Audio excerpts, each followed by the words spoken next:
Hello, everybody, and welcome back to the Las Vegas Raiders Insider Podcast. I'm your host, Hondo Carpenter. I'm also your Las Vegas Raiders beat writer on SI. It's great to be with you today. We are concluding a three-part series on why Raider Nation should be optimistic.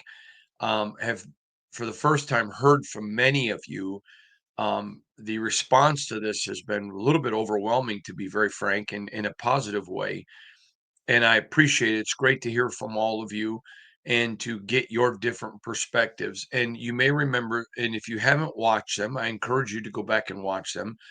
But on day one, we talked about an alignment of leadership. And I went back and gave some examples of in the past how that wasn't really germane to this franchise. And then, excuse me, in part two, we discussed not only was there an alignment of leadership, but now there is a commitment to an identity that works. And again, yesterday's response, I don't even know, I should have counted, and for that I apologize. But I had a massive amount of emails on my statement about how the fact there was many people that wanted to fire Bill Walsh. And many people saying, thank you. I remember that. I wonder why people don't talk about that. And then some that said they'd never known that they were too young. And so it's great to have you all join in and chime in. And I greatly appreciate all the emails. Thank you so much. Today, we're going to talk about the third and final leg in the stool. And it's one that I don't think enough people really comprehend and understand. Now, I want to explain why I say that. Um, it's not because people are stupid. It's because they're not part of that. So I'll give you a quick example. My wife, Shannon, is a terrific and highly sought after nurse. She's absolutely terrific at her job. She has saved multiple lives. I can't tell you the times doctors have called her and thanked her. Families have thanked her for just her being discerning and having some assistance in the discerning end of life. Um, and notice things and have been able to help uh, save people's lives. And my wife is highly intelligent, very smart, and she'll be talking about things, and I have no idea what she's talking about. And I'll say to her, "This happened yesterday. We're driving in the car, and she's talking about something." And I said, "Shannon, you're talking over my head. I have no idea what you're talking about." And she explained a medical procedure, and I said, "Well, why didn't you just say it that way?" She goes, because that takes 5 minutes and one word would explain in my field what it means, just not to somebody who's not in my field. Doesn't mean people are ignorant. It just means if you're not in that field, you don't know. Some of you in this, maybe you're a banker and there's something that you do in banking doesn't mean that the people are stupid. It's just if you're not in there, you don't understand it. That's the angle of which I'm attacking this third leg. And so the Raiders for many, many years, the narrative was that they were broke, their facilities were terrible, and those narratives were real. They are not real since the Raiders have moved to Las Vegas. In fact, they're anything other than real. They're fake. I remember when I first, the Raiders came and I moved same time to come cover the Raiders here. And people would say, oh, the Raiders are broke. The Raiders don't have any money. The Raiders this. And I kept thinking, what are they talking about? So that's why I did my history and dug and realized that was a very true narrative. I want to go back and I'm going to say some things today that I think may hurt some of your feelings, and I'm not. That's not my motive. I know that memories are incredibly valuable, but the Oakland Coliseum was a very nostalgic place to go watch football. None of us argue with that. My childhood nostalgic place was Old Tiger Stadium on the corner of Michigan and Trumbull in Detroit. Okay, and it was a dump, but it was where we went. It's where I have so many memories watching ball games in the summer with my dad and my brothers, and so even though it was a physical dump, the memories to me it'll always be a palace. But the reality is, it is a dump, or it was. It's no longer there, and so Oakland Coliseum carries such great memories for a lot of people. I have been there. I told you I had gone there before, so it was iconic, but it was not a great facility. In fact, I think by saying it's not great, you're being generous to it. Many believe if it was not the worst, it was one of the worst. I don't think it was the worst, but I think it was one of the worst in the National Football League. The surface, everything else, very difficult surface for players to play on. And the headquarters facility, uh, I'm going to quote a player who said it was horrific.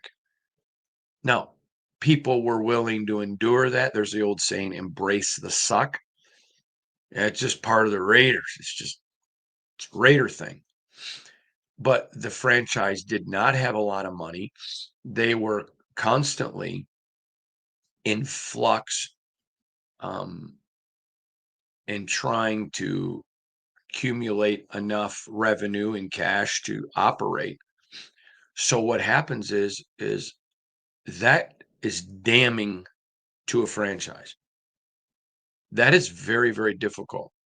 And the third leg in the reason for optimism is now that leadership's aligned and now that you have a winning identity that you're committed to, now you have the infrastructure to win.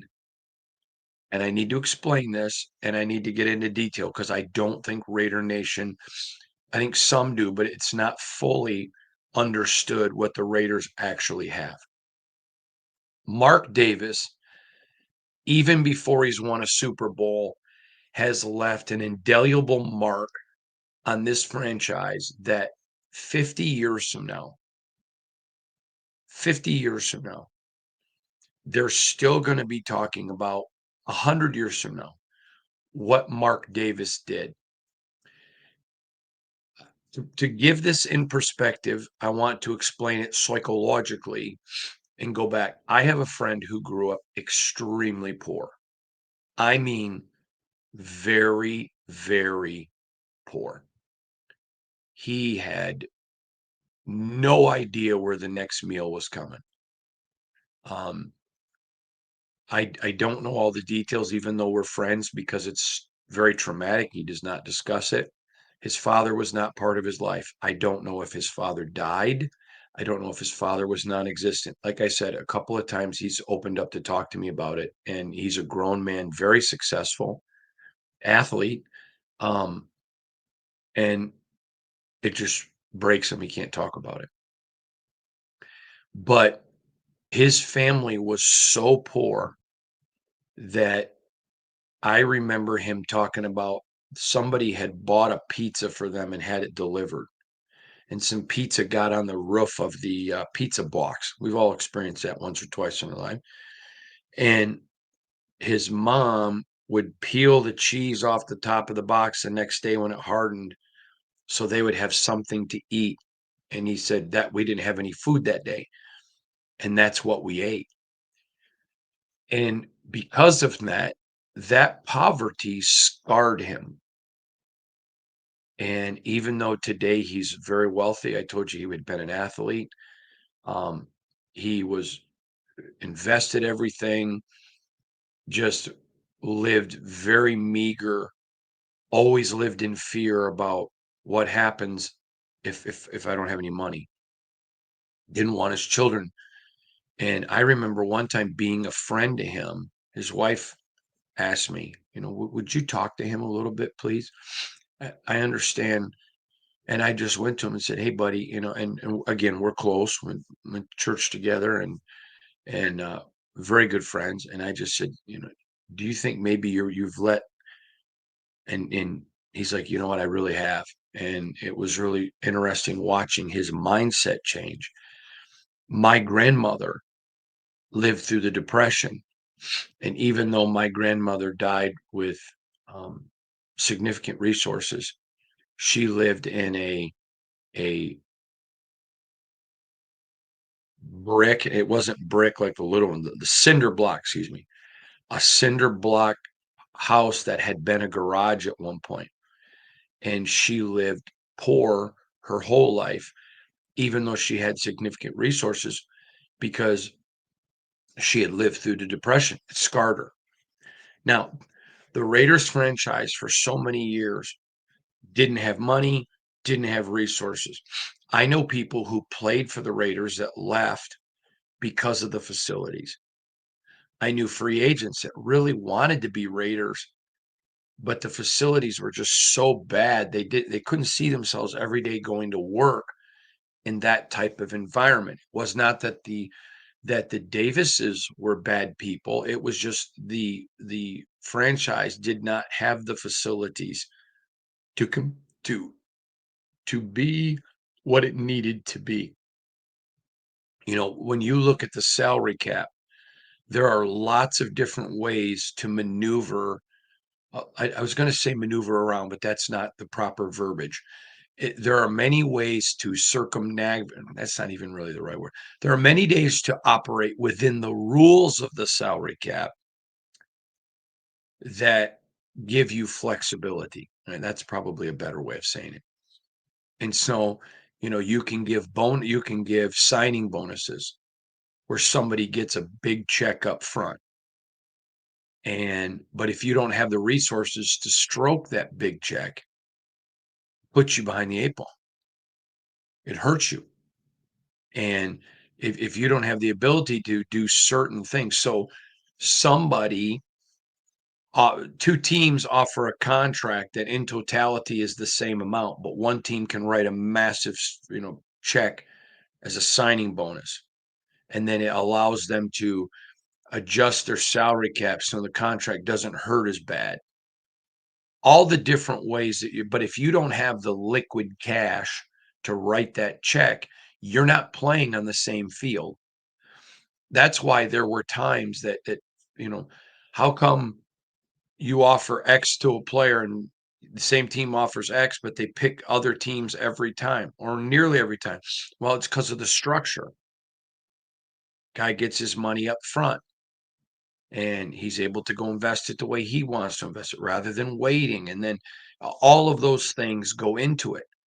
So Mark Davis comes along and was able to do something. And I just touched on it in day one when I talked about alignment of leadership, but I'm going to get into the grass tax of it today, the brass tacks of it today.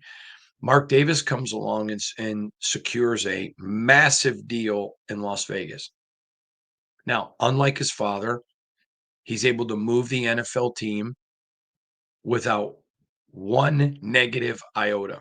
His father had to move teams, and it was lawsuits and massive amounts of money on attorneys and everything else.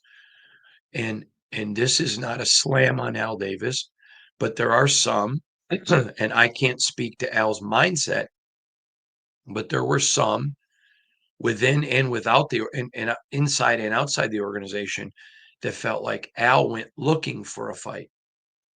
And so the Raiders would spend massive amounts of resources on attorneys and everything else.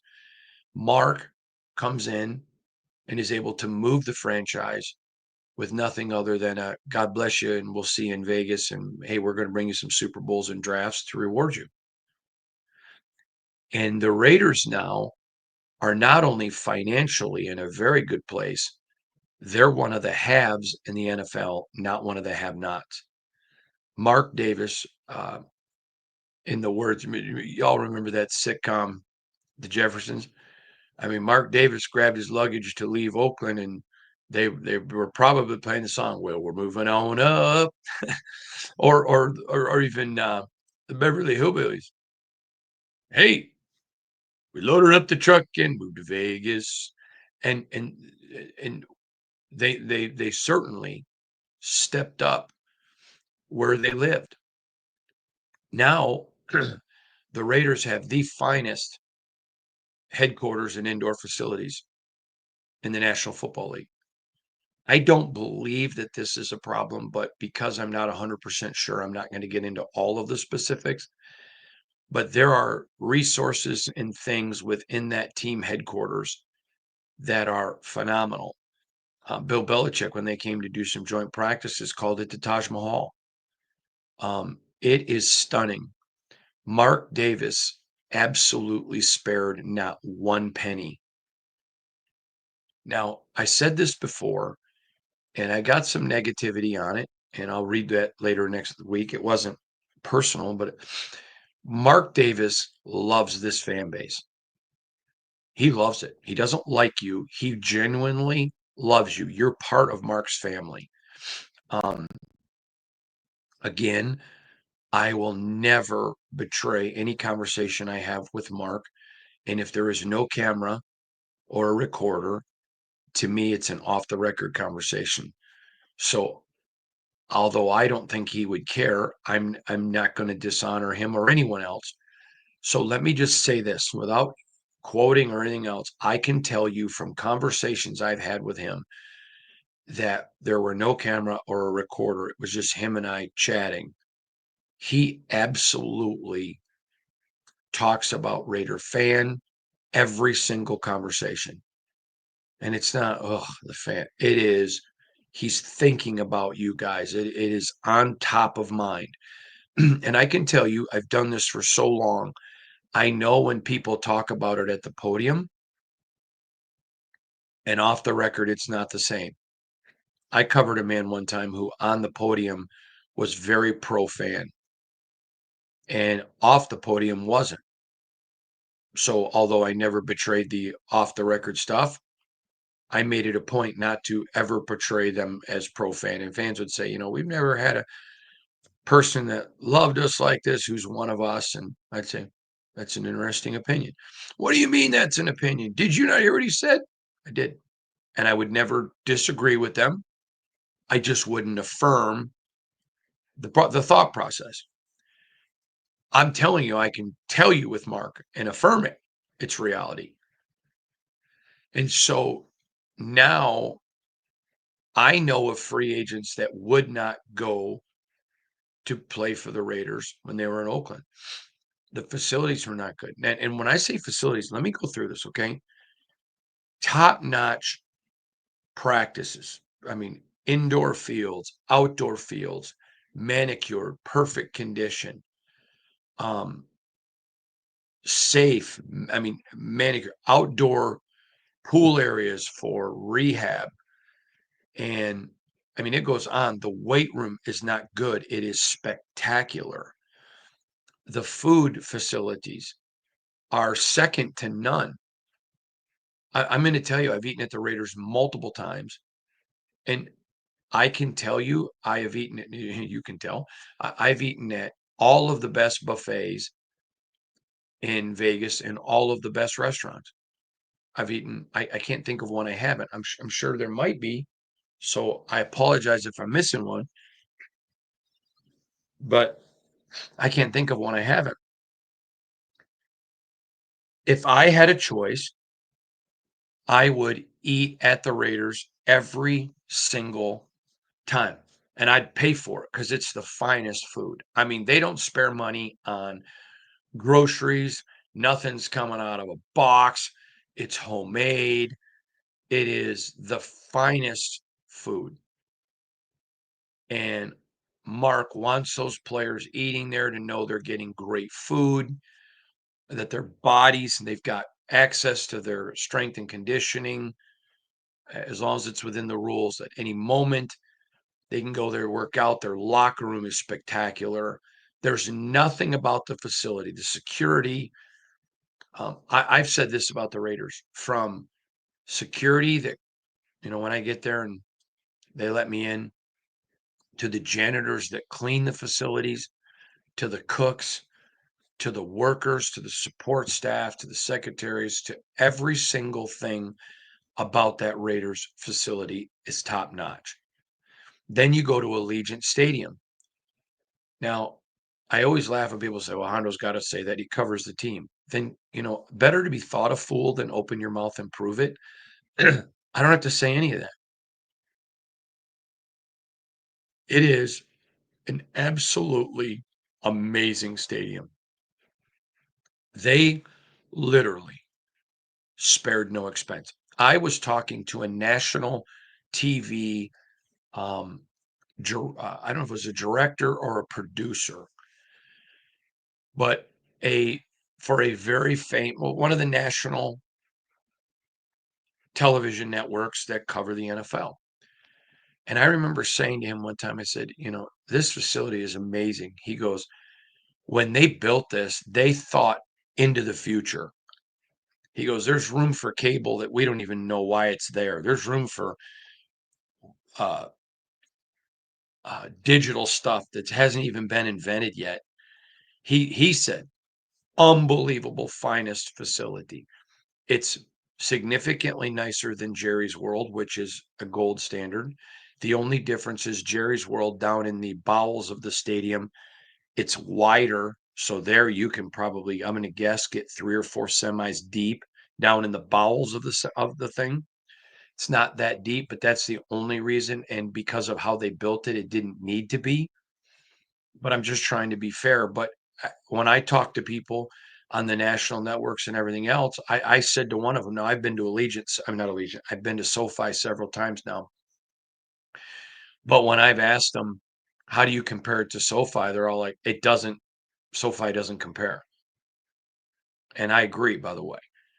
So now the Raiders have the absolute best training facility and stadium. So as we talk about this third rung of the leg, having infrastructure, why is that important? And for optimism, here's why. When you have the aligned leadership and the aligned identity, now you're going to get people. So let me give a couple examples. There were some free agents last year that were very intrigued about playing for Antonio Pierce. Okay. They were very intrigued about playing for Antonio Pierce, who ended up making decisions to go to a couple places that certainly were not dumps. It was not bad facilities. They were very nice, not as nice as the Raiders, but nice. But there was more experienced coaching, and they were willing to go. Okay, so now you have Tom Brady, which whether you believe that or not, that is a huge appeal. When your desire is to be great, you want to be around the greatest. Okay, Rick Gosselin is considered by many the greatest NFL writer to ever live. He happens to be my mentor. He's been on this podcast many times. He is not, I would tell you he is the inventor of the mock draft. He would tell you he wasn't, but he was the perfecter. If you knew the details behind it, I believe you'd agree with me. It's him being humble, but we'll leave it there. He is phenomenal. I talk to him on a regular basis. He's not only my mentor, he is a dear friend. And I'm not even in his ballpark. I strive to be, but I'm not there. Okay. I want to be around greatness. I don't want to be a good beat writer. I want to be the best because that's what I think of Raider fans. I think it's the best fan base in the NFL. And I mean that sincerely. I think there are some really good ones. I think there are some really good fan bases. I'm 100% convinced, in my opinion, the Raiders is the best. And it's part of why there was the appeal to me to cover this team. And so you want to be around greatness. So now Pete Carroll picks up the phone, and that's a big draw. But you also have an opportunity to go play for a Tom Brady. That's a huge draw. It is a massive draw. And then you have all the facilities. Now, you may not like this. I am not being political, but the reality is when the Raiders were in California, it cost them free agents because of the high California taxes. Now, in case you're wondering, there are other high income tax states that it still hurts those teams today. It's just a reality. So now the Raiders. So let's look at Christian Wilkins and the Chris Jones, the great defensive tackle at Kansas City, gets the largest deal and for defensive tackle, number one paid defensive tackle. But Chris Jones actually got a bigger deal when you figure in no state income tax in Nevada. That's a big deal. And the Raiders have aligned. And for someone that says people shouldn't worry about that, well, I think every person, whether you make a lot of money or a little money, thinks about tax implications in their life. I certainly do. I'm constantly thinking about tax implications, as I think most people do. I want to pay every dime I owe. I'm an American. I love my country, but I don't want to give one penny more than I have to. But I want to pay every single dime I owe because I want to support our country. The point that I'm trying to make is now when the Raiders go to the negotiation table, it's no state income tax, check out our facilities. They bring in these free agents and say, look at this, and they're like, what? Now the Raiders can sit down with an agent and say, listen, here's how much we want to pay you. How do you want to structure it? Now, because the Raiders are dealing with the full um, quiver of arrows, and they're so good, and they have been. Credit Dave Ziegler with that. He started it. Tom Telesco continued it, and John Spytek's the master. Because they're so good with their salary cap, they have maneuvered themselves financially that they can sit down with agents. How do you want to structure this deal? Well, we'd really like to come to you, and yeah, we will take a little bit less because of the income taxes, but we want X amount as a signing bonus. No problem. Write the check. And so the Raiders have put themselves and afforded themselves to be in an opportunity. There is no reason not to come play for the Raiders now. See, let's go back to the end of last year, and it was very frustrating time in Raider Nation. The Antonio Pierce era was not ending well. There was a lot of frustration outside the building, and there was more inside of it. And Max mentioned he had no more guaranteed money on his deal. And a lot of people thought, not a lot, that's not truthful. There was a vocal minority of people who were very critical of Max for saying some things that he said. Max was not trying to gain the system for money. He knew he was going to get money. Max is already very wealthy. He's an owner of several multi-million-dollar companies. If you think Max Crosby's worried about an extra 84 cents, it's not truthful. Now, I know him, and I'm telling you it's not truthful. And what Max Crosby wants more than any dollar is a Super Bowl. I'm going to say something to you that you're probably not going to believe because you don't know him. And so I think that's fair. But I do know him. If they said to Max Crosby, you got to play for free next year, but if you play for free, the Raiders are going to win a Super Bowl, he would stroke you a check. He'd stroke you a check because the competitive people that want to be champions, like Pete Carroll, John Spytek, and Tom Brady are preaching right now, it isn't, they understand if I win the championship, money cometh. Money's coming. I'm going to get more endorsements. I'm going to get this. I'm going to get that. If you go back and look, Tom Brady wasn't the highest paid player in the NFL. He consistently left millions of dollars on the bone. He continually left vast swaths of money on the bone because he understood it's about winning championships, bring endorsements, and everything else. So now, because the Raiders, because of alignment of leadership, because of the identity and commitment to that identity, and now with the infrastructure, this team is set to win. If the Raiders lose a free agent now, it's going to be because they had a personal tie to another place. Maybe it's home. Maybe they're friends with their best friends on the team. I know a guy one time the Raiders were trying to get and really wanted, but his wife's best friend was married to a player on another team, and he and that player were friends. So he went there. You can't do anything about that. You can't do anything about that. Some people just want to go home or just want to be with, and there's nothing wrong with that.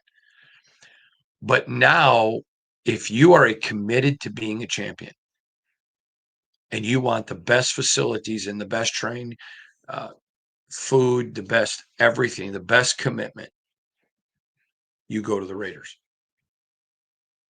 You look at Tom Brady, you look at Pete Carroll, you look at the financial stability, you look at the facilities. I will tell you a story that you'll find funny. Years ago, there was a free agent who um, the Raiders were trying to sign. I'm trying to be really careful. I don't want to give away too many details, but the Raiders were trying to sign this free agent, and the Raiders wanted to fly to go meet with him.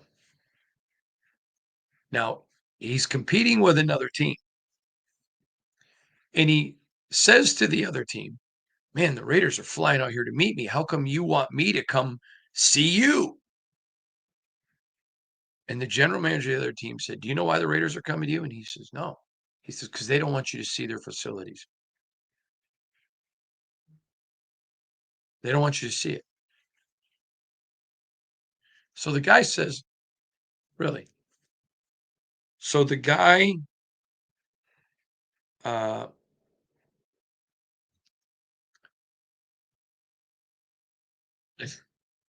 ends up checking out Oakland and signs with the other team. Now, I don't blame the Raiders for trying to do that. That's trying to minimize your weaknesses, maximize your strengths. That's good business. But the reality is that that's what the Raiders used to have to be. Now Tom Brady picks up a phone, says to Joe Schmo, "Hey Joe, how you doing?" Hi, Mr. Brady. Because Tom probably doesn't want to hear this, but now every one of these guys that he's talking to all are in awe of him. This is a great franchise. This franchise has won a lot. It's part of the foundation of the National Football League, and we're bringing it back. And I want you to come help me get my next championship. I'd like to have you come out, see our unbelievable facilities, check out our stadium, and let's sit down with your agent, come up with a deal that really works for you in a state with no income taxes. Let's make this happen. Let's freaking go. Let's make it happen. And that carries weight. And then he says, "Oh, by the way, somebody wants to talk to you." And you give him the phone. And Pete Carroll says to Joe Schmo, Joe, you know how I love to run the football." "Yes, sir, coach, I do."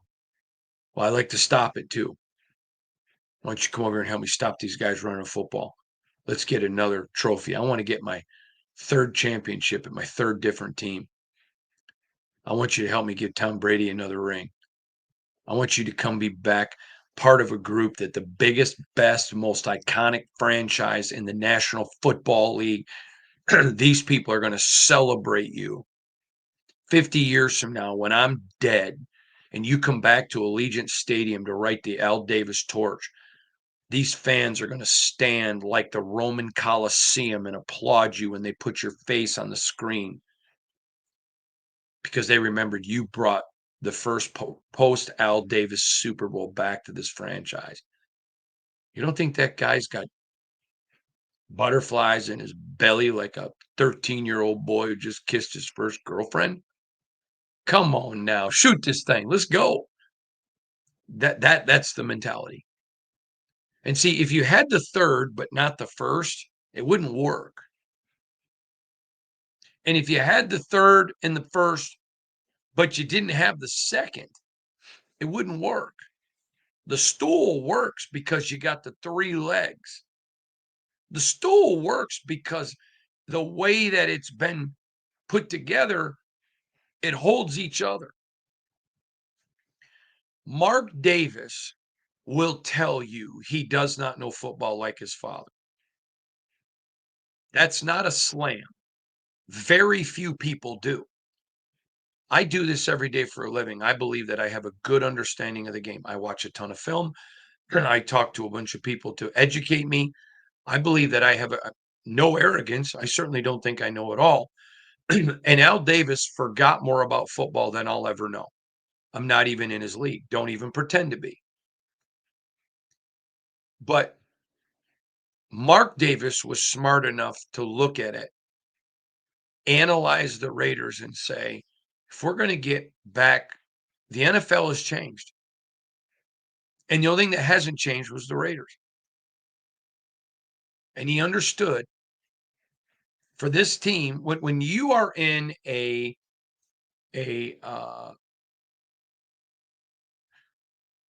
when you are in a business that is constantly evolving, if you don't evolve, you die. I recently spoke at a business event, and I explained to them, if you're not growing, you're dying. You need to understand that. If you're not growing, you're dying. Shannon and I talk about this all the time. We don't want a good marriage. We constantly want to be pursuing the perfect marriage. And guess what? The perfect marriage doesn't exist. But if we keep pursuing it, we never become complacent. We never become happy. Well, that's not true. We're always happy, but we never become, well, okay, it's good is not good enough. There's an old saying I learned years ago, and I wish I could remember who taught this to me. Well, Arnold Buznitz taught it to me, but somebody gave it to him. He was my teacher, tremendous man, one of the finest human beings to ever walk this earth, Arnold Buznitz. Indelibly changed my life as a teacher and as a man, great man of character and integrity, and just I was so blessed. I had him for a teacher and my father as a father, and this man is just precious. But it was good, better, best. I'll never rest till my good is better and my better is best. It's that mentality. And so Mark Davis comes in and says, okay, you know what? I love my dad, but the NFL is evolving. I have to evolve with it. He tried to learn on the job. There were some ups, there's some downs, but one thing with Mark Davis, every setback taught him something. One of the things that I wish all of you could sit down and get to know Mark Davis is there is not an arrogant bone in his body. He is absolutely incredibly humble. Now, I have the privilege of having, I know a few NFL owners, a few, and most of them I like, but Mark is not even in, none of them are in Mark's league for just, well, one of them is, but is very humble. If he wasn't so recognizable as a human, you would never recognize him. You know, you'll see him at the casinos and whatever. You just see him out and about, and he's not, I'm Mark Davis. No, he's just really low key. But he understood what he's not. And so he understood eventually, okay, I got to get the align. I got all the facilities great, but now I got to get everything in alignment.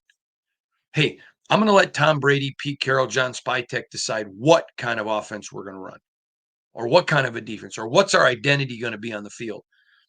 But I've given them all the resources, and now I've put these people in leadership. And then when they bring in some of these new minority owners, they're not just big pocketed people. All right, give us your check and shut up. They bring vast experience in to continue to help the Raiders. Mark was strategic. Lots of people with money wanted to buy a part of the Raiders. It wasn't like, okay, well, these are our only options. No, that was not the case. Mark wanted those people strategically. And for the first time in the 6 years that I've covered it, and for the first time, in my opinion, I believe I can speak authoritatively for the last 6 years, but in my opinion, in the last more than even more than 20, but they now have the three rungs of the stool established. Now it's winning time. Now it's winning time. I'm going to leave you with this. I have a friend whose father was dying a miserable death because of cancer. And the father was a very heavy smoker. And so the father's dying. And one of the siblings of my friend was like, Dad, you got to quit smoking. You got to quit smoking. And it would cause massive stress. And the doctor one day is like, I don't mean to be rude, But smoking another cigarette isn't going to kill your father. He's already on his death sentence. It's going to be a matter of weeks, not years. Don't fight with him these last few weeks, months. They understood what the problem was. You're worrying about somebody smoking who's already got a death sentence. They already have a death sentence. The Raiders, Mark Davis understood, okay, it doesn't matter if I have the leadership and I've got the identity. I've got to be able to compete. So he gets the team to Vegas and sets it up there. Then he aligns the leadership team, which he thought he had with John Gruden, which I talked about on the first part one. And now they have identity. For the first time in a long time, you now have substantive proof of the Raiders going in the right direction. It's one thing to have hope, to have hope. It's one thing to have hope. I'm going to give you an example of this. There was a man where I'm from in Michigan who had moved there, and he'd come from South Texas, and he meets this girl, and she happens to be from South Florida, and they both moved to Michigan at the same time. And he loves to fish in South Texas for some of those big Texas largemouth bass. So he says to her, I've never ice fished. Have you? And she's like, no. And she goes, I fished a lot. He's like, I've fished a lot. He goes, well, let's go ice fishing. So their first date, it's January in Michigan, man. It's freezing bitter cold. One of those bitter where your breath, when you breathe out your nose, it freezes. Those are some fun times to go out as a kid and play football in the backyard. And he gets out the auger and he starts to dig, and all of a sudden a voice from heaven comes out and says, there are no fish under the ice. Now, this man, remember now, he's a champion South Texas bass fisherman, and she's a champion marlin fisher from South Florida, down in the Keys. He's like, I'm a good fisherman. And he keeps digging. All of a sudden, a voice from heaven comes out and says, there are no fish under the ice.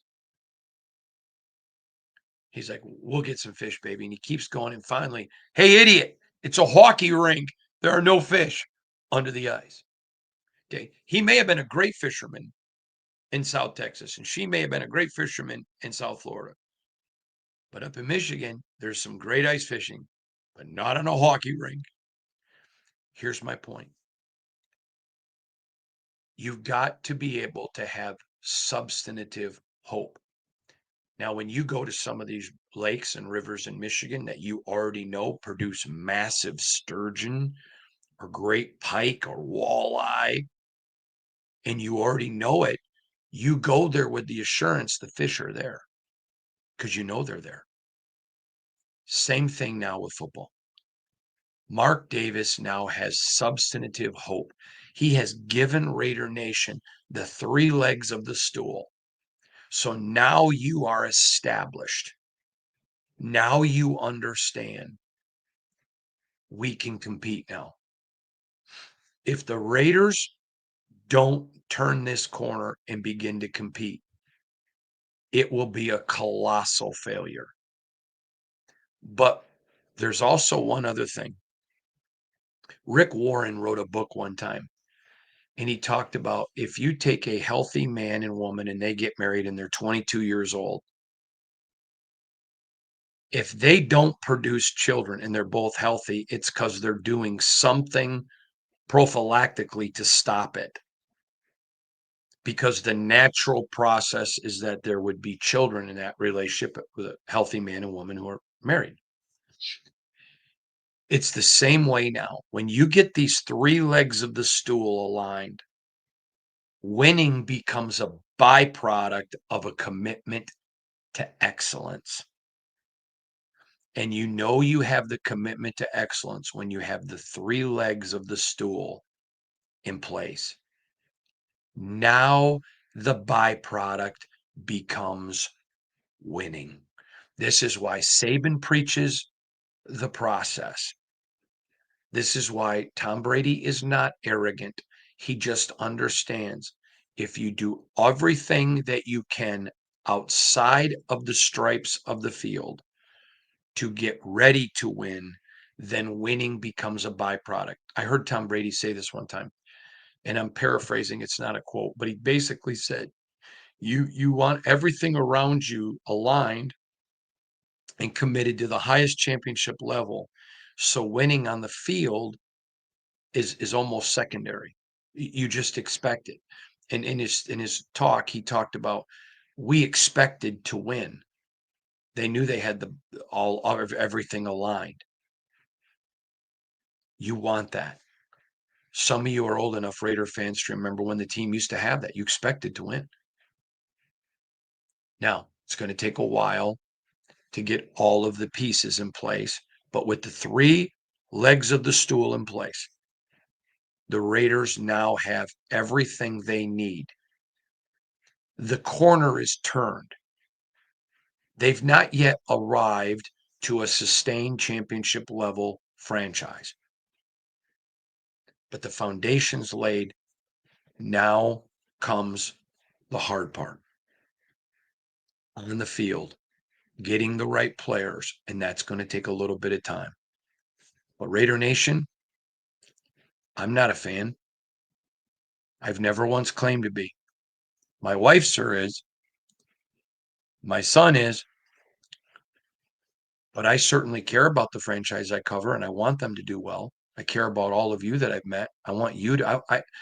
I told someone recently, I cannot wait to cover this team winning a Super Bowl. I think this fan base is going to appreciate it because they had the rug taken out from underneath them. It's going to be fun to watch that. And for the first time since I have covered this team and watched it from afar, I now think you have genuine hope. It's one thing to have hope, and hope's great. Hope is like, man, I hope this happens. I hope I can wake up tomorrow and lose my final 31 pounds. Okay. But faith is the substance of things hoped for, it's the evidence of things you can't see. Faith comes when you know. And I can tell you this, I don't know where the process goes. That's going to be for Tom and Spytech and Pete, captains and players to determine.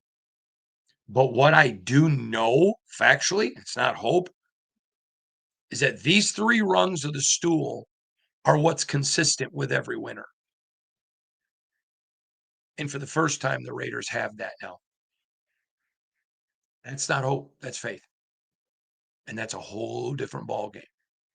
I appreciate all of you. Have a safe, peaceful weekend. God bless you, everybody.